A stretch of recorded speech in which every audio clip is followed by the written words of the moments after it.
Yo soy Agustín Roca, soy de la oficina Europe Direct en la región de Murcia. Por si no conocéis esta oficina, formamos parte de una red de centros que se llaman Europe Direct, que pertenecen a la Comisión Europea, y entre nuestras funciones se encuentra informar sobre la Unión Europea. Estamos en la Plaza San Agustín, enfrente del Museo Salcillo, por si alguien necesita información sobre la Unión Europea o quiere ir allí a aportar algún tipo de sugerencia sobre temas europeos. Bien, cuando hablamos de empleo en las instituciones europeas, nos referimos a las propias instituciones, que supongo que sabéis que son la Comisión, el Parlamento Europeo, el Consejo de la Unión Europea, Tribunal de Cuentas, Banco Central, etcétera, pero también a las agencias europeas. La Unión Europea tiene más de 40 agencias diseminadas por toda Europa y, bueno, tanto las propias instituciones como las agencias son un empleador muy potente, ¿de acuerdo? ¿Qué perfiles demanda la Unión Europea? Tradicionalmente siempre pensamos en perfiles tipo juristas, economistas, etcétera, pero la Unión Europea demanda todo tipo de perfiles, ¿vale? Desde personal de oficina, personal administrativo, hasta personal técnico, investigadores, cuidadores, todo tipo de personal. Tenemos que abrir un poquito la mente y pensar que no es solamente dedicado a asesores financieros, derecho, etc.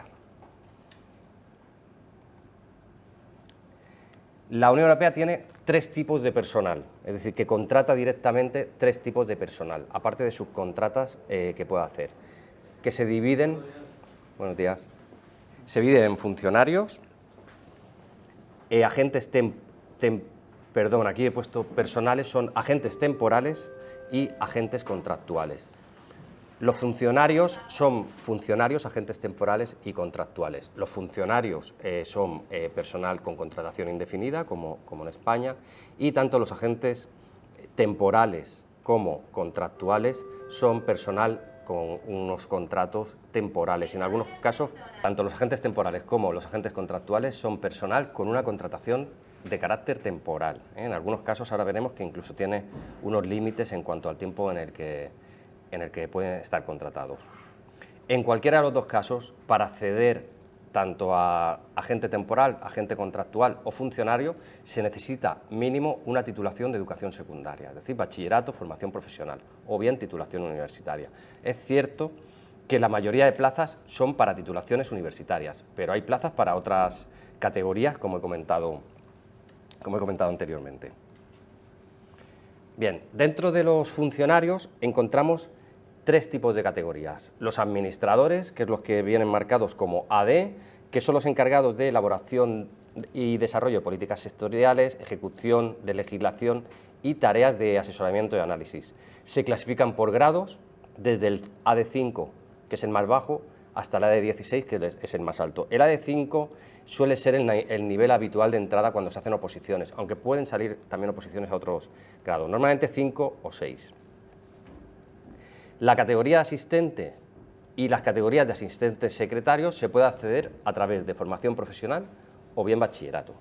Los asistentes son responsables de labores de apoyo técnico, ejecución de políticas y legislación, y los grados se clasifican del 1 al 11. El 1 es el más bajo, ¿vale? El 11 el más alto.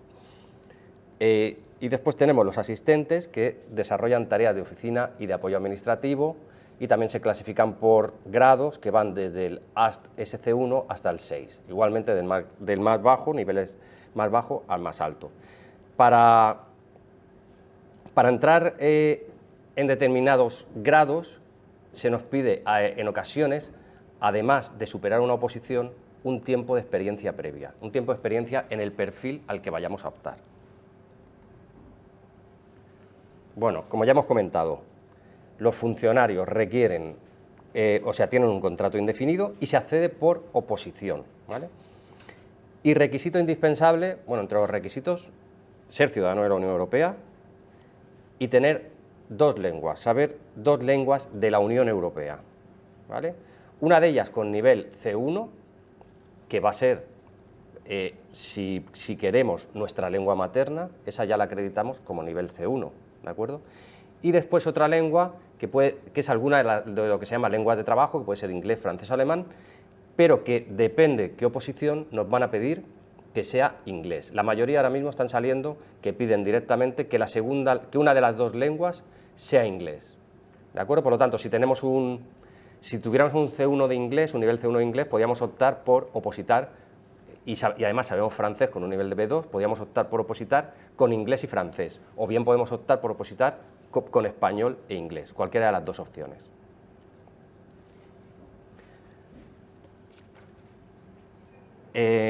Las oposiciones, y esto es importante, no tienen nada que ver con las oposiciones españolas, ¿vale?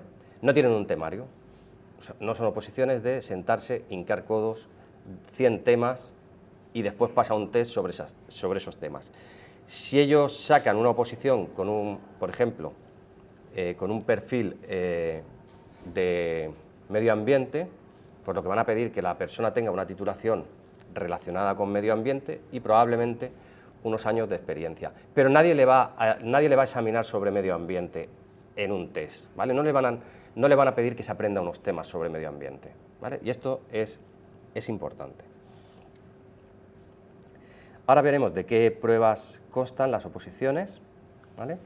Existen distintos tipos, que son las generalistas, que son procesos selectivos para perfiles generales, por ejemplo, para administrativos, para lo que aquí consideramos trabajos administrativos, trabajos de gestión, abogados, economistas, son trabajos de carácter general, ¿vale?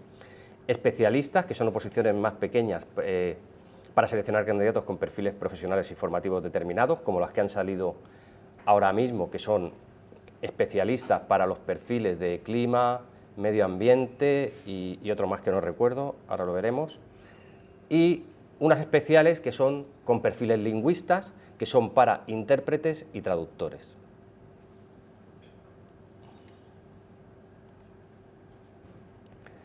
Las características del proceso, digamos que hay tres fases que se valoran. Primero, los criterios de admisión, es decir, si cumplimos las condiciones imprescindibles para entrar en la convocatoria, ¿vale?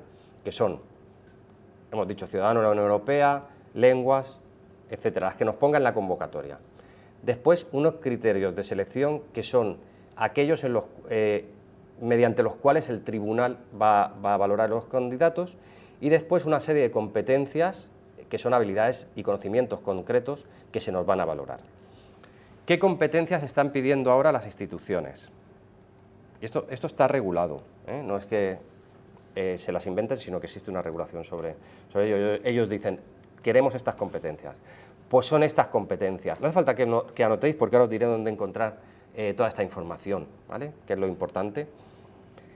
Pensamiento crítico, análisis y resolución creativa de problemas, toma de decisiones y obtención de resultados, gestión de la información, competencia digital, capacidad de autogestión, capacidad de trabajo en equipo, capacidad de aprendizaje, capacidad de comunicación y espíritu emprendedor dentro de la organización. Estas competencias nos las van a valorar en la fase de oposición, ¿vale? En una de las fases, al menos.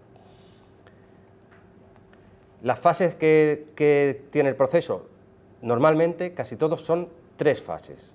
Una primera inicial, que son test de opciones múltiples por ordenador, que son los que se conocen como CBT, Computer Based Test, que son psicotécnicos de razonamiento verbal, numérico y abstracto.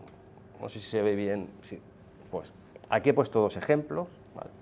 Bueno, pues, por ejemplo, razonamiento verbal, tenemos un texto que puede ser así, así o así, ¿vale? Y nos hacen una pregunta sobre ese texto. Pues son a lo mejor 30 preguntas. Consiste en que tenemos que leer y entender muy rápido ese texto, ¿eh?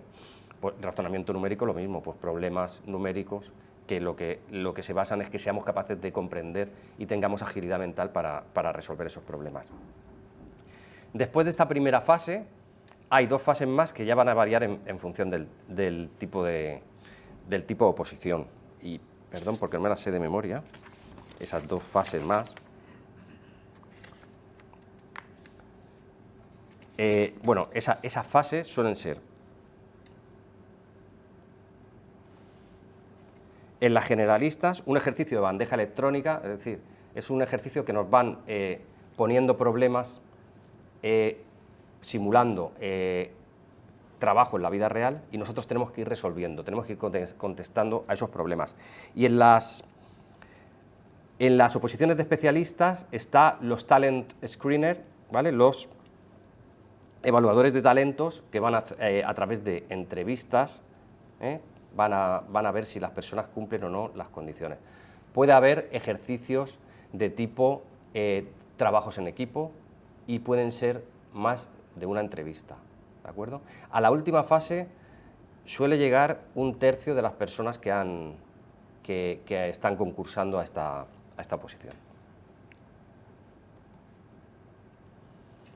Bueno, los agentes temporales son exactamente igual, bueno, prácticamente igual que los funcionarios, con la única diferencia que no tienen un contrato indefinido, ¿vale? Los contratos varían de entre 1 a 5 años y solamente se pueden renovar una vez, ¿de acuerdo? Sí que pueden servir pues, como experiencia para luego acreditar cuando vamos a opositar. En la fase tenemos que tener experiencia en este perfil, pues nos puede servir para eso agentes temporales. ¿Cómo se hace la selección? Pues se hace una convocatoria pública, igual que las oposiciones, y los candidatos tienen que enviar un currículum y una carta de motivación. Y después puede haber prueba escrita o entrevista. Va a depender en función del tipo de los puestos que se hayan convocado.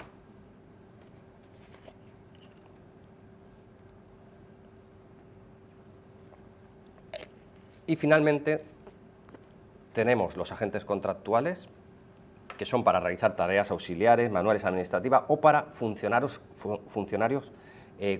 con cualificaciones requeridas en sectores muy especializados, es decir, que no puedan cubrir, perdón, porque faltan funcionarios, son puestos que no se pueden cubrir con funcionarios, ¿de acuerdo?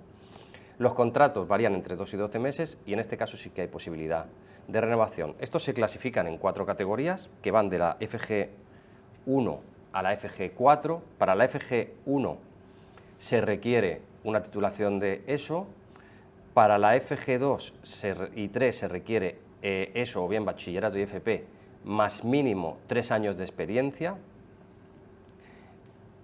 Se puede entrar también con titulación universitaria, lógicamente, y probablemente en el caso de que entremos con una titulación universitaria nos exijan incluso menos tiempo de experiencia. Y FG4 se puede entrar con titulación universitaria únicamente. Se seleccionan, igual que en el caso anterior, mediante convocatorias, pero hay determinados puestos que se llaman de selección permanente, un casting de selección permanente. Pues ahí hay puestos desde conductores hasta cuidadores de guardería, administrativos, etc. Ahora lo veremos. Bueno, una de las cosas que suele preguntar la gente es el tema de los salarios, porque se va a ir a trabajar fuera. Bueno, cada nivel tiene un salario que se llama básico. Salario básico sería el sueldo base, ¿vale? Que corresponde, cada nivel se divide en 5 escalones. Por ejemplo, si nosotros entramos como AST1, ¿vale? Que hemos dicho que es el nivel que puede ser un nivel de entrada, dentro del AST1 hay 5 escalones, pues en función de la experiencia que tengamos. El salario final viene determinado por ese sueldo base más un coeficiente corrector en función del país en el que estamos destinados. Por ejemplo, el sueldo base está, digamos, es para Bruselas o Bélgica, ¿vale? Imaginemos que el sueldo base es 100, ¿vale? Pues si yo trabajo en la oficina de España, en vez de cobrar 100 voy a tener un coeficiente en este caso reductor, voy a cobrar 94. Si estoy destinado en una oficina en Bulgaria, van a ser 65. Y si estoy destinado en Francia, pues va a ser 120, es decir, voy a cobrar más que si estoy en Bruselas, ¿vale? En función del nivel adquisitivo que haya en cada país. Aparte del sueldo base, de ese sueldo básico, hay una serie de pluses, pues por expatriación, por hijos a cargo, por familia, etcétera. Unos cuantos, no me los sé. En definitiva, el salario no es sencillo de determinar a priori porque tiene muchas variantes. ¿Y cuánto es eso? Pues depende un poquito del grupo. Los AST1, el salario básico de un AST1, de un funcionario o de un agente temporal, está en torno a los 3.000 euros mes. Teniendo en cuenta que son 12 pagas, salario base, a eso hay que sumarle los pluses. y luego quitarle los descuentos. Se puede quedar, una ST1 se puede quedar a lo mejor cerca de 4.000 o así al mes, ¿de acuerdo? En base, en Bruselas. Si está en Bulgaria, pues bastante menos. Está regulado por un estatuto, es decir, son sueldos públicos, por lo tanto, igual que el de los funcionarios españoles, se puede buscar en Internet el estatuto de los funcionarios de la Unión Europea y ahí aparecen los sueldos, pero que es difícil saber cuánto se va a ganar al final, ¿vale? Sí que os puedo decir que son sueldos mejores que los que cobramos los funcionarios españoles o de la comunidad autónoma, eso seguro. Los agentes temporales cobran un poquito menos. Bueno, y una de 16, por ejemplo, que sería el máximo nivel, el básico, el sueldo básico son unos 20.000 mensuales. O sea que es, si alguien tiene oportunidad de llegar a ese nivel, pues es bastante interesante, ¿vale? ¿Cómo estar informado sobre qué puestos hay y cómo son los procesos? Pues la fuente de información primaria, es decir, la original y la que tenemos que acudir siempre, es la Oficina Europea de Selección de Personal, EPSO, ¿vale? En el stand que tenemos fuera tenemos un folleto con todo esto, con todas las direcciones que voy a dejar aquí, que lo podéis coger y así no tenéis que apuntarlo, ¿vale? Y llevan también su código para que podáis acceder. Voy a acceder y voy a empezar a perderme porque esto es un poco complicado.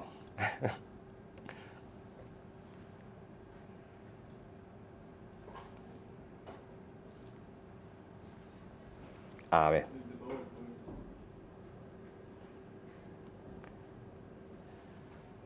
¿No? Ah, desde el PowerPoint tengo que salir el escape. Ahí, desde aquí. Ahora sí, ¿vale? Web de EU Careers o la Oficina Europea de Selección de Personal. La tenemos en español, pero lógicamente entiendo que si estáis interesado en trabajar en la Unión Europea, sabéis otros idiomas y sabéis inglés, por lo tanto, no debe ser problema. Bueno, pues aquí tenemos un montón de información acerca de la propia oficina, acerca de los perfiles de carrera, categorías de personal, las ventajas, es decir, ellos quieren vender su empleo, ¿vale? Cómo presentar una candidatura, condiciones de admisión. Normalmente en la primera página solemos tener si hay algún tipo de oposición general o específica recién publicada hasta aquí. En este caso tenemos la de administradores en 3 ámbitos, que se publicó la semana pasada o hace un par de semanas como mucho, ¿vale? Para entrar directamente a una de 6 en los ámbitos de energía, clima y medio ambiente. Si queremos buscar todas las convocatorias que tenemos con plazo abierto, pues tenemos empleos y prácticas, pues aquí tenemos el plazo abierto para selección de candidaturas, un buscador con el que podemos filtrar si estamos interesados, tanto por los ámbitos de trabajo, lugar donde se va a trabajar, institución, categoría, tipo de contrato, etcétera. Bueno, pues ahora mismo, estos son los que tenemos en oposición, administradores en el ámbito de la energía, son unas 50, 40 y pico, 50 plazas hay en cada uno de estos 3 ámbitos. En octubre hubo una convocatoria general de administradores que se podía acceder con secundaria y eran 400 y pico plazas, o así. Esa era lo que se llama una posición general, ¿vale? Y estas son las categorías del CAS de agentes contractuales. En este caso, lo que me están apareciendo son los permanentes, ¿vale?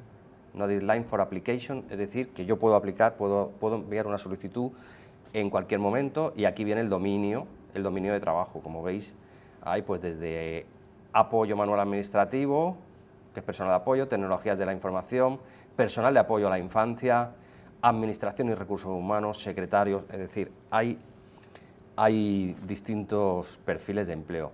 Esto viene a funcionar, estas ofertas sin fecha final de solicitud, viene a funcionar como una bolsa de trabajo, ¿vale? Se hace una selección, quedan ahí en una lista y van recurriendo a esas bolsas cuando necesitan. Y estos son otras vacantes que hay, ya de niveles más altos, que se requieren pues años de experiencia, etcétera, y agentes contractuales, estos sí, con fecha límite para el envío de solicitudes. Como veis, hay un poquito de todo. Y finalmente, los agentes temporales. Esta sería la fuente de información básica donde tenemos que acudir para encontrar qué plazas hay convocadas. Incluso, no sé si, a veces vienen cuáles se van a convocar en breve, ¿vale? Por saber un poquito cuál es la... Abierto plazo de candidaturas. Bueno, pues ahora mismo no hay ninguno, pero a veces viene un listado de puestos. Aquí. A veces los próximos procedimientos de selección. Es decir, para saber cuándo se van a publicar nuevas, pues aquí tenemos las próximas que se van a publicar y la fecha en las que se van a publicar. Vamos a ver si vuelvo donde tengo que volver.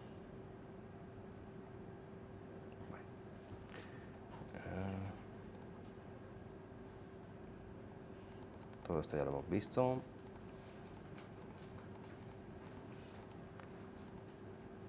Bien. Otra fuente de información importante es la web Hablamos de Europa. Es una web del Ministerio de Asuntos Exteriores, Unión Europea y Cooperación.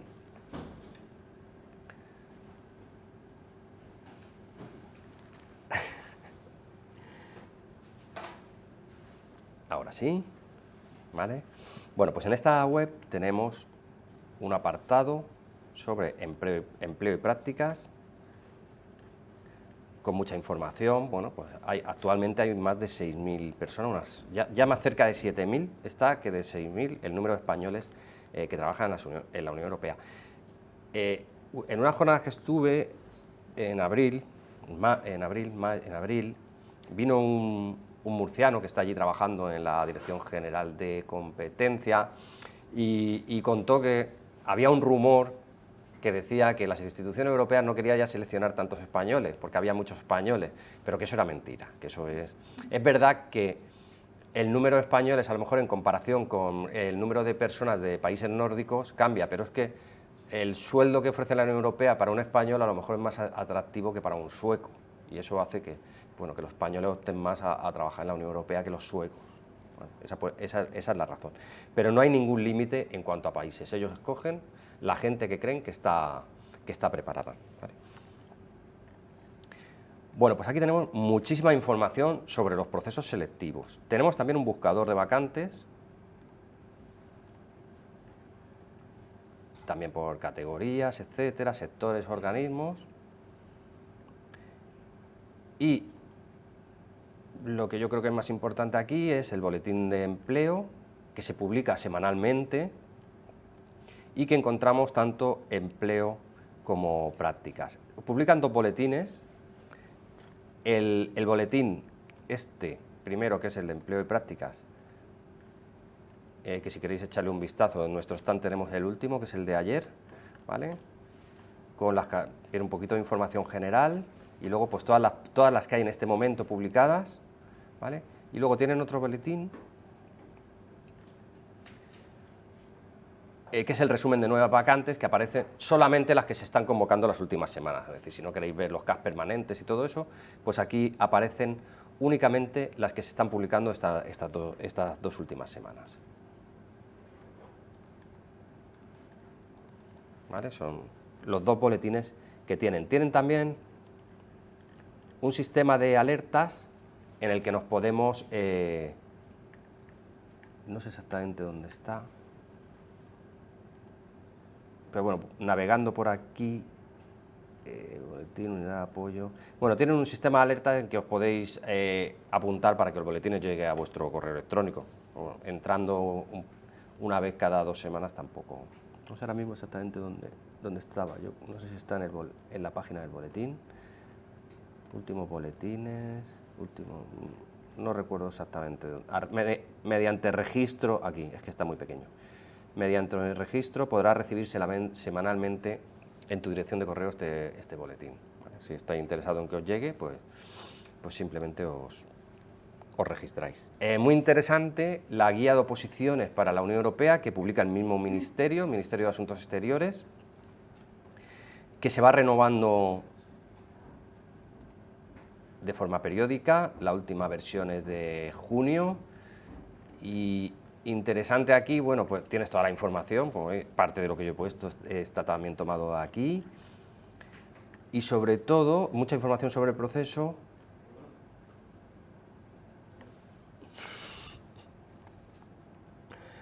Esto es difícil, ¿eh? Vale. Gracias. Bueno, pues tenéis mucha información sobre el proceso, y también vamos a ver si llego, las pruebas de selección. Pues bueno, tenéis ejemplos, casos reales con ejemplos, ¿vale? Entonces, podéis acceder, hacer un test en la lengua. La primera fase se hace en la lengua que uno elija, ¿vale? La primera fase de oposición. Podéis acceder para hacer test, os explica cómo son un poco las otras pruebas. No sé si va a acceder o no, parece que le está costando mucho. Sí.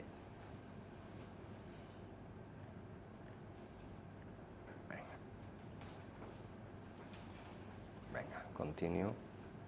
Vale, pues este es un test de ejemplo de la primera fase, del razonamiento numérico, etcétera, 25 preguntas que yo voy contestando, ¿vale? Después me pasa al razonamiento, estas son de razonamiento numérico, después de razonamiento verbal, etcétera. Como veis, no va sobre ningún tema en concreto, sino que me da un texto, los lemures, tal, y me hace una pregunta sobre ese texto. Tengo, en este caso, 40 minutos para contestar a estas preguntas, ¿vale?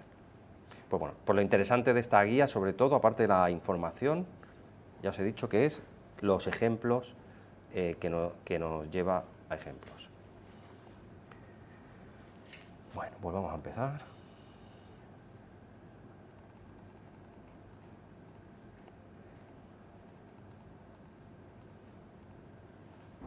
Bien, finalmente,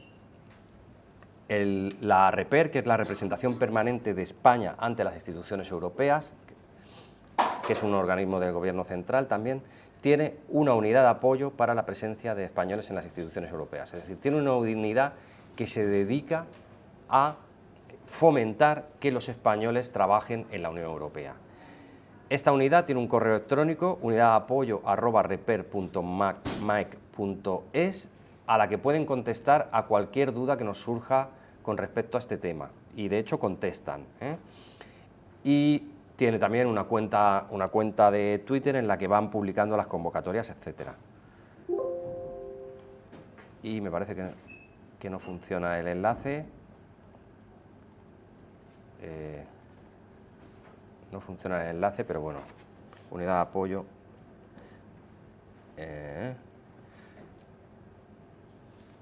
No.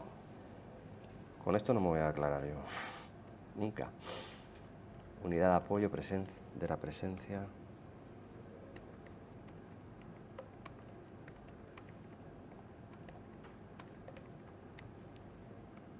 Ya os digo que tenéis arriba un folleto con todas estas URLs. Unidad de apoyo, unidad de apoyo. Esta es la de... A ver, un momentito. Si puedo copiar y pegar el enlace, ya está.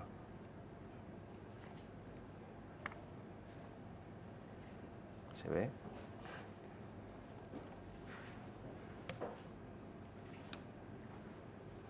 Bueno, página no encontrada, Guayman. A ver.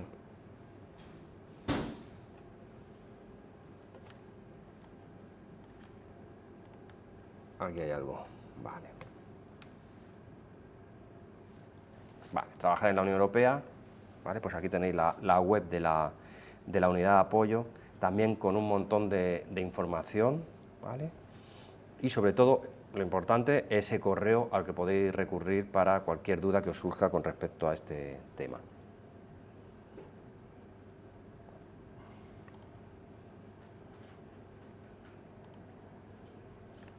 Bien.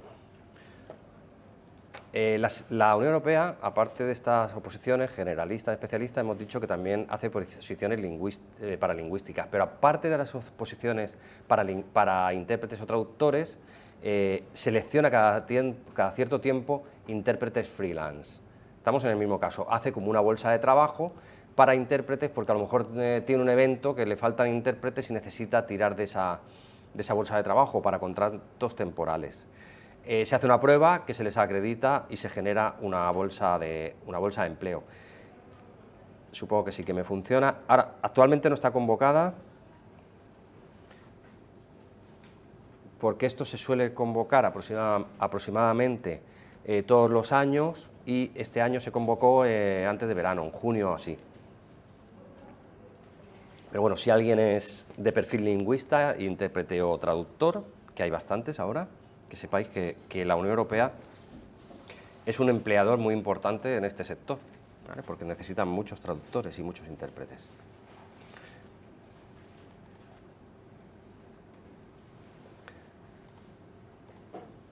Bueno, otro apartado es el tema de las prácticas, lo que ellos llaman becas, que en realidad son prácticas y que ofrecen las distintas instituciones y agencias. La mayoría son prácticas remuneradas. Habitualmente esa remuneración está en torno a entre 1.200, 1.300, 1.400 euros mensuales, aproximadamente. No todas son iguales, cada agencia, cada institución tiene sus propias prácticas. En muchos casos son prácticas de 5 meses. Las grandes instituciones como la Comisión y el Parlamento, las prácticas que sacan son de 5 meses, pero hay muchas más que son de 5 meses. En muchos casos están reguladas, es decir, que se publican siempre 2 veces al año y en las mismas fechas. Por ejemplo, ahora mismo están publicadas las becas para el Parlamento Europeo, las becas Schuman, que se llaman, y se pueden presentar hasta el día 31 de este mes. Siempre se publican en las mismas fechas y siempre las prácticas son en las mismas fechas. Estas que se han publicado, que son hasta el día 31, el periodo de prácticas es de febrero a julio. Después se volverán a publicar pues más o menos, me parece que es en marzo o así, para el periodo de prácticas de septiembre a final de enero, me parece, o algo así. De memoria no me lo sé. Las prácticas siempre requieren titulación universitaria. No hay práctica para estudios, en el caso de estudios secundarios. Pues bueno, todas las instituciones, las más conocidas son las Blue Book de la Comisión Europea, son más conocidas porque son instituciones grandes que convocan muchas prácticas. Las Schuman, que hemos comentado, el Parlamento Europeo, que ahora mismo eran 400 y pico plazas de prácticas, las que pedían, me parece, las del Comité de las Regiones, Secretaría General de Consejo, Tribunal de Cuentas, etcétera. Hay bastantes. Las fuentes de información son las mismas, ¿vale? Es decir, la web de la Oficina Europea de Selección de Personal y la web Hablamos de Europa. Lo ideal es seguir las redes sociales especializadas en estos temas. Vamos a ver en el caso de la web de EPSO, porque así como los puestos de trabajo, lo que son empleos, ya estamos, sí que recoge todos directamente. Un momento, una preguntita. ¿Sí? Yo he echado para la práctica para Bilbao y Bruselas. Ahí va a salir para el 14 se llama la ONSLA, la Agencia Europea de la Seguridad y Salud. Sí. ¿Qué proceso de selección va a tener más o menos para que yo me guíe? Pues no lo sé, eso será el que venga en la convocatoria. ¿No hay un proceso ahí? Sí, de claro. entrevista. Claro. Pero no se salen de... No. Muy bien. Es que eso es lo que venga en la convocatoria. Perfecto. Vamos a ver la web de eso, la tengo por aquí. Vale, empleos y prácticas. Prácticas.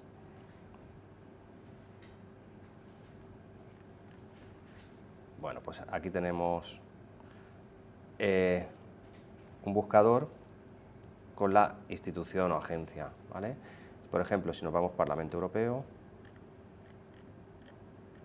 nos dicen que ahora mismo están convocadas las becas Robert Schuman, con el periodo, etcétera, pero la información final está en la web que cada institución o cada agencia tiene.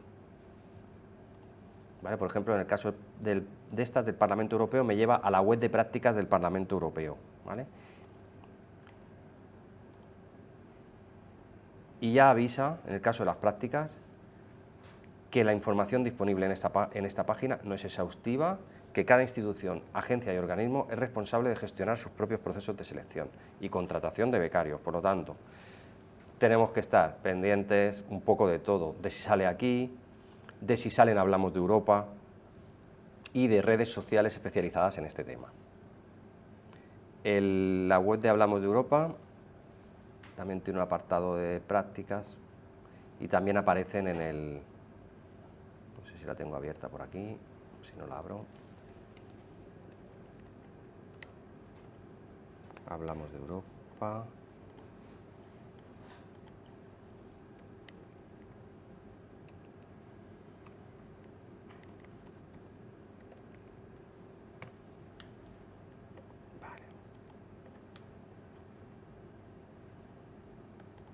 Tiene un apartado de prácticas en la Unión Europea, ¿vale? Con información práctica sobre los tipos de prácticas, cuántas plazas son más o menos, ¿vale? Sobre todo de las más conocidas, un registro de alertas semanales, buscador de vacantes, pero en cualquier caso debemos estar atentos porque tampoco la información en este caso puede ser que no sea exhaustiva.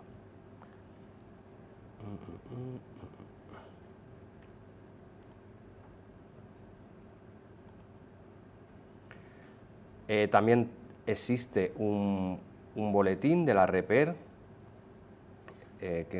con las próximas convocatorias previstas que podéis buscar en la web de la REPER. En este caso me parece que no he puesto el enlace, se me ha olvidado, ¿vale? Pero existe un boletín con las próximas convocatorias previstas que se actualiza de manera periódica. El último que salió es este de aquí, del 3 de octubre. Ahora mismo hay muy poquitas convocatorias, casi todas se empiezan a publicar a principio de año. Y bien, si alguien tiene alguna pregunta y puedo contestarla.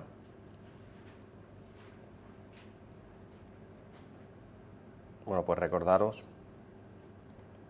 pues eso, que somos Europe Direct, que estamos en la Plaza San Agustín para cualquier consulta que os surja sobre temas de la Unión Europea en general, ¿de acuerdo? Y para deciros fuentes de información o si queréis aportar alguna idea o alguna sugerencia. Muchas gracias.